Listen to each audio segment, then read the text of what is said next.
Welcome to the Content Crib podcast number 16.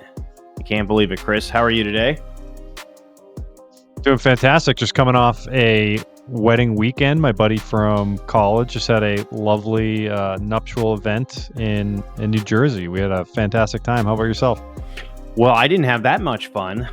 We had a nice weekend of weather, but I didn't, A, get to go to a wedding, and B, go to New Jersey. I'm saying that with a little bit of sarcasm. I used to live in New Jersey, so I can say that. I lived in New Jersey. Oh, you did? I didn't even know that. Where in New Jersey? South Jersey, exit 88, so down south, near the Toms River area. Yeah, we were in Morristown. Morristown, okay, so North Jersey. Yep. Gotcha. So, well, fortunately, only about 3.5 hours from me. Straight shot, Central Massachusetts, right down. So nice. Not bad, but it was a good time. Which is even crazier because it's only a few days until our 1 year wedding anniversary. Wow. So that's exciting too. But 1 year. This isn't a relationship advice podcast, so we don't want to go down the rabbit hole. But everybody, if you want any of that kind of advice, no, I'm just kidding. So yeah, you sent me over some funny stuff this weekend that apparently Paris Hilton is not as impressed as I thought she should be with our LinkedIn prowess. What do you think? Oh, there she is. Yeah. I thought this was super interesting when it came across my feed, and I just want to read what she said. Apparently, Paris Hilton is quite the LinkedIn fan, and I just love hearing about celebrities that are LinkedIn fans because so few are. But what she said was, quote, "The most ridiculous thing about LinkedIn is I have 27 million followers on Instagram, have a net worth of 250 million, and a chain of hotels named after me. But here in LinkedIn, people living in their mom's basements have more followers than me." All right, I first want to make the point that the hotels are not named after her, have literally nothing to do with her. But anyway, yes, that's right, Paris. I thought it was a family. I thought it was her dad. Yeah, but she says me. She specifically says me. Yeah, it doesn't have anything to do with her at all.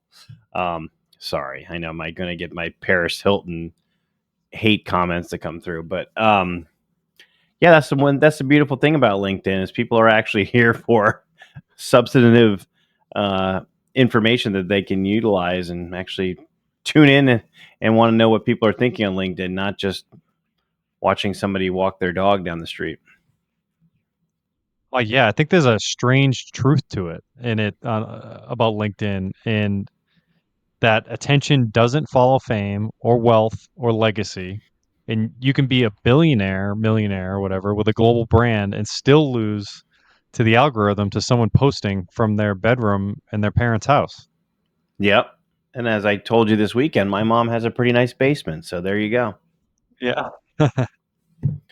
Yeah. I mean, I think it's a double-edged sword because it's the platform lends itself to anyone being able to create a brand and build trust by creating that personal brand, and then ultimately building more of a business pipeline and being known for what you want to talk about, and the ability to start having that ability to start conversations can outshine celebrity status. So I think that's pretty cool. Yeah, no, I totally agree. And I know I'm poking fun at Paris, but if she actually shared some wisdom and some knowledge that actually helped others, she might find a very different result from LinkedIn. But I somehow... Well, I'm not sharing this because of Paris. I think it's more of a little lesson behind it. I thought I was talking you off the ledge of your love for Paris Hilton. So, well, I can tell you this much. I mean, it's funny, but LinkedIn. I mean, and everybody listening right now is enduring this.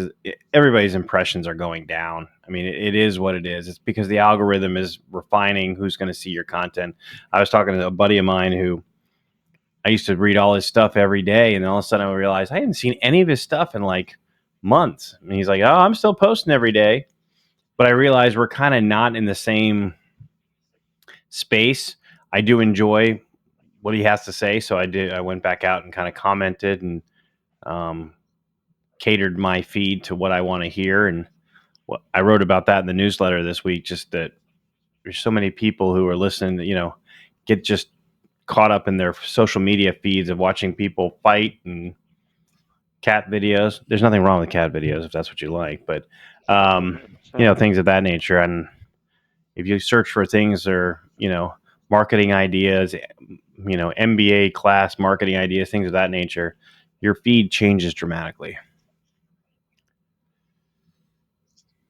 Yeah, I've seen it here and there with impressions being down from like certain posts that I've made, and yeah, it is interesting seeing different, the people I don't normally see in my feed. But I do, and this is a little small tip, I do always hit the bell for people that I want to make sure that I never miss a post by them.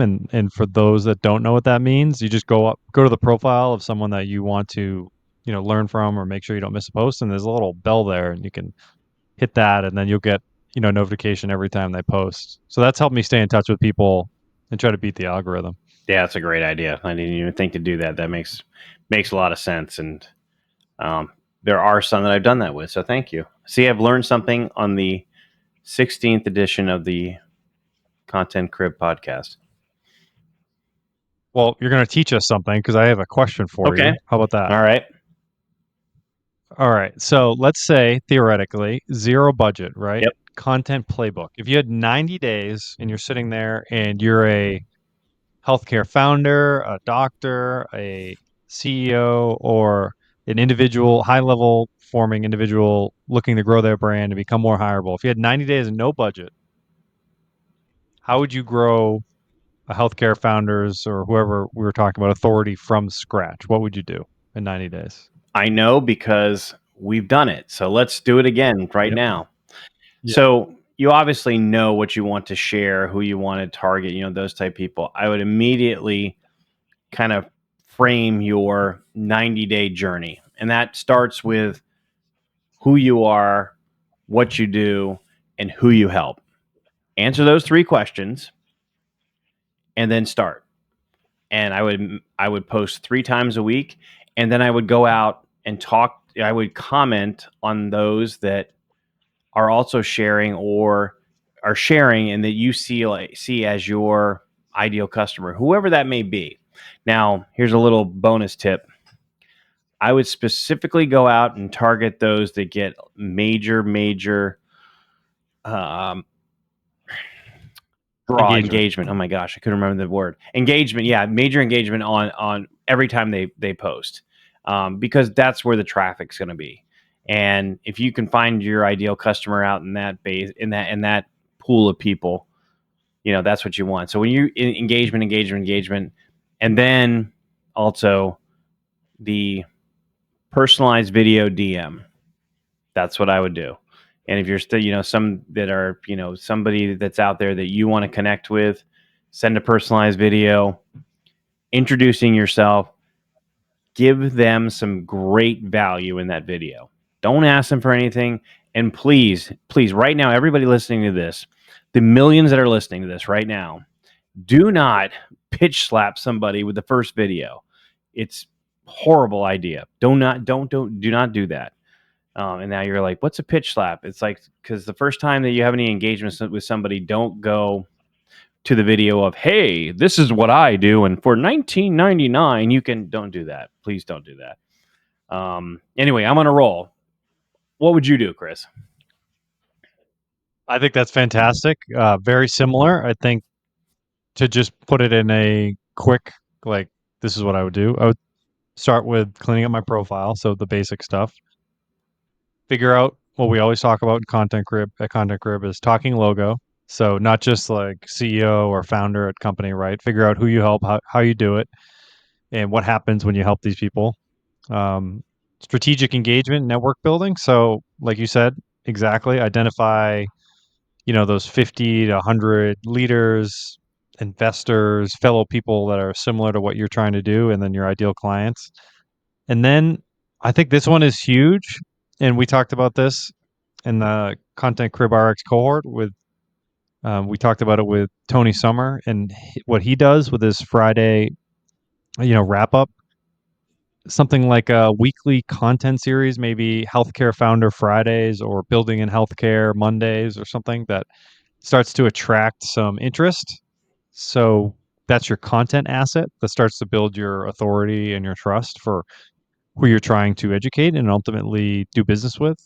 And anyway, that could be business with a patient if you're operating a medical practice, or that could be business with investors you're looking to help launch your product. So I would do that. And then some high impact tactics. You know, you don't love hashtags. I think that they still help a little bit. Hashtag healthcare innovation, I'm right in the hashtag middle health of that tech, some things that, experiment. I'm experimenting again with yeah. them. So I'll let you know how it goes. But anyway, sorry I uh, interrupted you. Yes, I'm experimenting with it.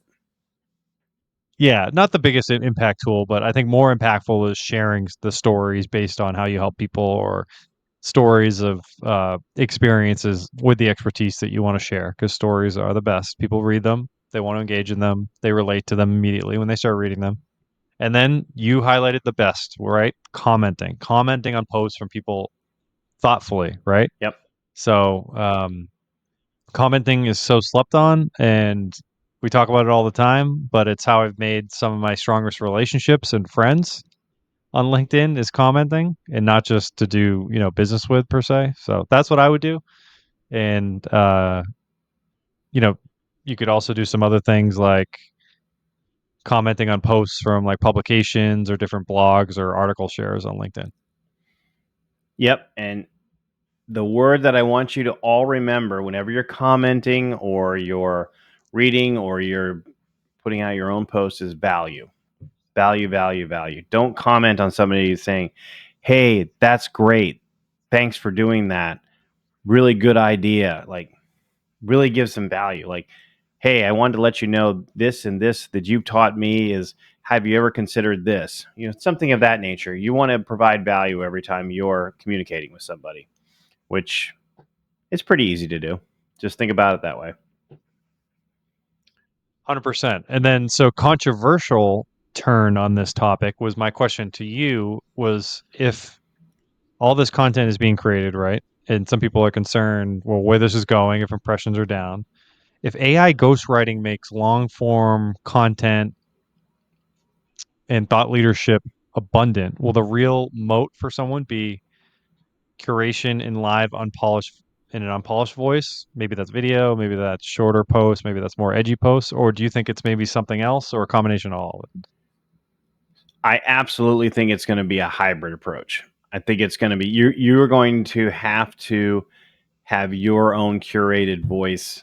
And it's already happening where we've talked about this before. Just YouTube is really starting the cascade of, if you're doing AI based stuff, they're not going to monetize you. The other platforms are going to follow suit. They're going to have the ability to figure out if it's AI.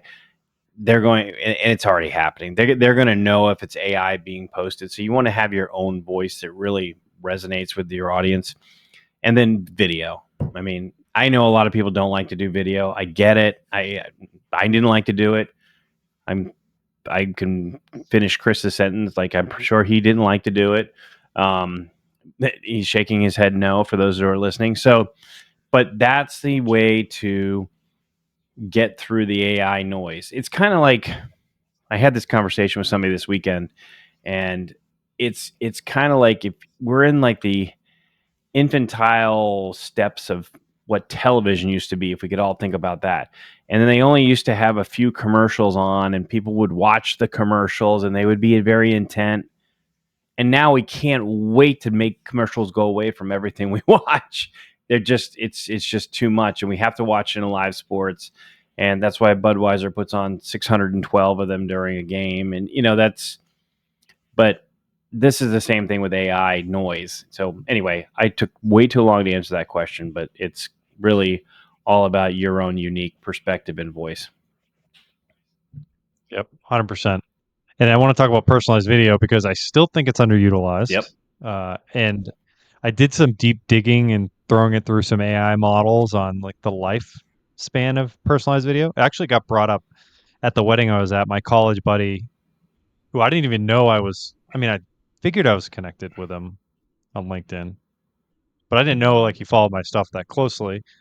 Uh, he was out to lunch or dinner with a colleague or a friend, and they brought up to him how they've been starting to use personalized video outreach, And he said to him, he goes, "Oh, my buddy from college, like that, he preaches about it, talks about it all the time, how effective it is." And he told me about this conversation. I thought that was That's cool. really funny. Which I thought that was cool. And I ran it through some AI models about like the life cycle of personalized video and outbound sales or outbound connection requests. Because it's not just for sales and marketing. It's for founders and doctors to reach ideal clients or educate clients. Education, the prospecting is the sexy way to talk about outbound video, but there's so many other ways to use it. Sure.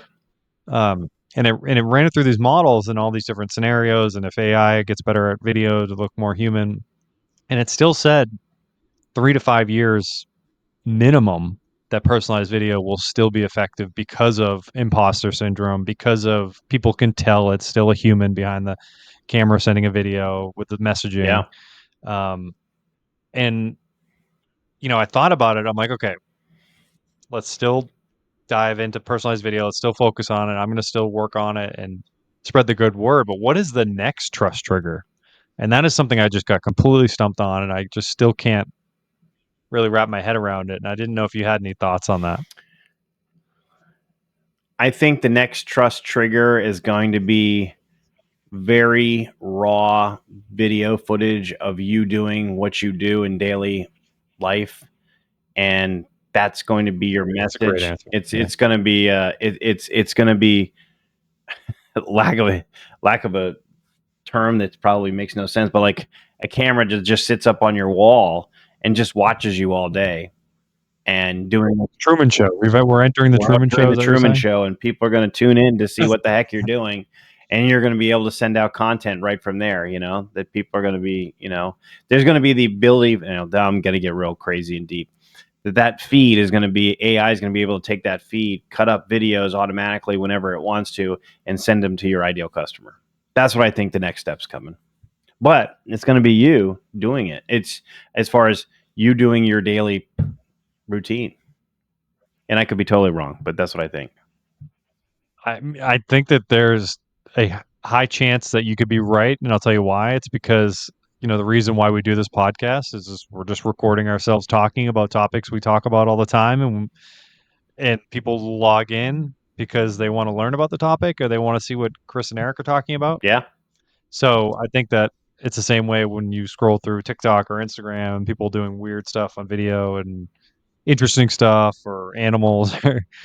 Yeah. So I think that that will be a form of marketing or outbound or business development for sure, more so than now. Obviously, a lot of people are already doing that entrepreneurially Yep. on different platforms. Some platforms I don't want to mention, you know what they are. But I think from a business point of view, a more traditional brand, I think that that's the way to go. And we're seeing successful brands skyrocket their awareness and their pipeline by doing it that way. And that's companies, that's surgeons, that's different medical products we know. That's just what the world that we live in, but it exists everywhere. Oh, 100%. Yeah. And there's just, as we know, it's going to become entertainment on some level. And, when somebody wants to know about a certain product years in advance, AI is going to give them the exact information they want right when they want it by hitting a button. I don't know if it's going to be on their phone necessarily, because I have this crazy theory that in 20 years, the phone and usage of a phone is going to be equated to smoking. I know, and everybody, whenever I say it, everybody goes, "Oh, you're full of it." Blah, blah, blah. Just wait and see. We'll see what happens with that. But anyway, that's what I think.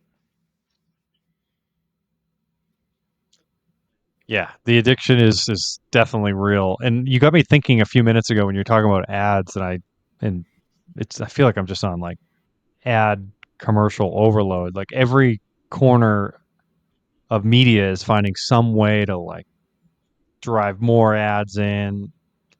By the way, we are brought to you by BitScale AI platform, which is the Better Clay model. No, I didn't really do that on purpose. That actually just came. Yeah. But it is true. Um, I listen to different, like 98.5 The Sports Hub has re-listen to their radio podcast, and they're finding ways to put ads in their podcast they never did before. Or, new subscription has more commercials now I didn't realize. Um, I forget where I was really going with that, but essentially, you should take that opportunity to craft your voice and craft your brand in a less ad way. That's, hey, drink my Bud Light. Or maybe it's, hey, this is how I solve your potential problem. Let's work together and partner together. Yeah. No, I agree. We literally now will. This is hilarious if you think about it. You'll spend more money to not get ads on your streaming services. Now we are paying people who are giving us information, which ads used to pay for. We're paying them now to take the ads away, and they still get to put the ads out there. Anyway, it's because every time I get to sit down, I'm watching something, and I'm like, oh, there's an ad on this. I'm like, well, this can't be Hulu Premium, or this can't be that kind of thing. Yeah. Well, where would a Content Crib podcast be without talking about AI? So, read some interesting statistics about AI job loss versus job creation, and there's some news out there, and a lot of fear going on, and a lot of opportunity we talk about a lot as well. That I think it's AI is coming on so fast, and it's here, and it's ripping through businesses. I do think that it is a little bit overblown how much adoption is happening, because I talk to different people in different sectors, especially in like B2B outbound or go to market, and it's the adoption rates are a lot lower than what people are like leading on to on LinkedIn and social media and whatnot. But I think it's the combination of being kind of like a iffy economy that's making it seem like a lot scarier than it is. Yep. But this stat was interesting. 64% of Americans think AI will kill jobs, but only 39% of AI experts agree. Obviously, probably loaded statistic. AI experts want to keep their jobs, so they don't want to push the narrative. But what do you think about that? Yeah, I don't. So I'm not part of the whole doom and gloom that AI is going to take everything away. It's kind of when they told us all that the internet was going to make accountants and real estate brokers go away. It's the same. It's the same thing. I think what AI does is it gives you back your time. I I do something simple now. I need to find something within 20 different spreadsheets instead of opening them all up and trying to locate this whatever else. I just run them through AI and say, hey, find this and this, and then tabulate it, and it does it. And it takes 30 seconds. That used to take me a long time, or somebody else, and an assistant that would have to comb through all that information. I think it's just an adjunct to help you save a whole heck of a lot of time. Now, on a one level, I definitely wouldn't want to be a graphic artist that just was on Fiverr starting out. I think you're going to have to, if you're in that world, you're going to have to learn real quick how AI can help you because you can be replaced pretty easily.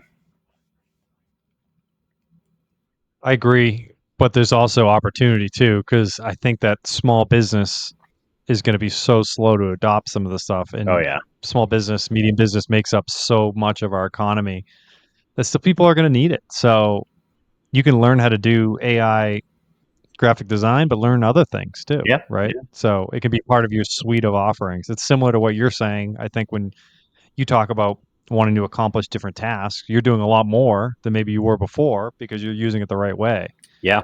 which I think is the way to think about it. And in terms of stacking on those skills, I found that I used the prompt the other day, and it's like, I'm using AI for this, this, and this.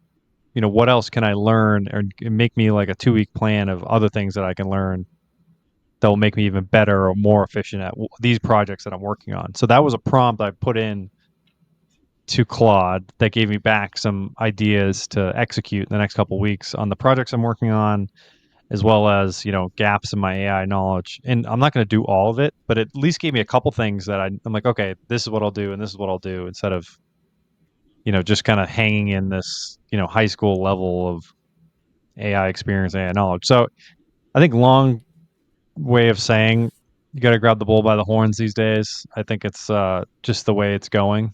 Yep. There's no more sitting around and waiting for things to happen. You got to go make it happen, which is good for some people and good not so good for others.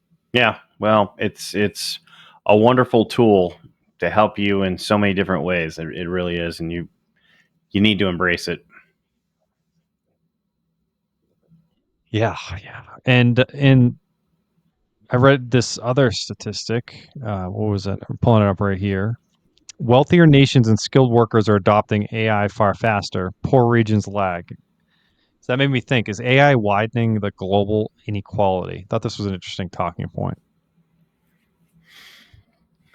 Yes, I would say yes, but I think as soon as other nations, if they've got an internet connection, they could dramatically accelerate where their position is in the world quickly. If they want I to agree. harness That's that, exactly what I yeah, if think. they want to harness that power and capability. I mean, wow, that could you could watch a population of people change dramatically and quickly. What do you think? Yeah, no, I think that it's creating so many different avenues for a solopreneur or a small business to become more efficient. A lot of what we were just talking about a second ago, getting better in your marketplace. The same thing with, like you're saying, with you know poor regions or whatnot. I mean, there's opportunity there, right? To uh, grow a business or start a project or ask it what I should do in my current situation to get myself out of this current situation, right? Obviously, it's easier said than done, and some people are up against some tough odds depending on where their situation is and what nation they're in. But I think that it's true though. When computer and internet came around, it grew and grew and grew, and you never thought that you'd see a computer in certain parts of the world that you do now. And Yeah. people are, No, well, we use on our team. We use contractors from all over the world to do stuff, and you never know where it may be coming from, which is great. well, I think that wraps up this episode. I mean, we went from Paris Hilton to the robot lords taking over. Yep. I think we should probably end it I there. know. Well, anytime you can include Paris Hilton in New Jersey all in one episode, I think we've done good work here. So that's a wrap. Number 16. That's a wrap. It's in the books. We'll see you. See ya. Thanks, Eric.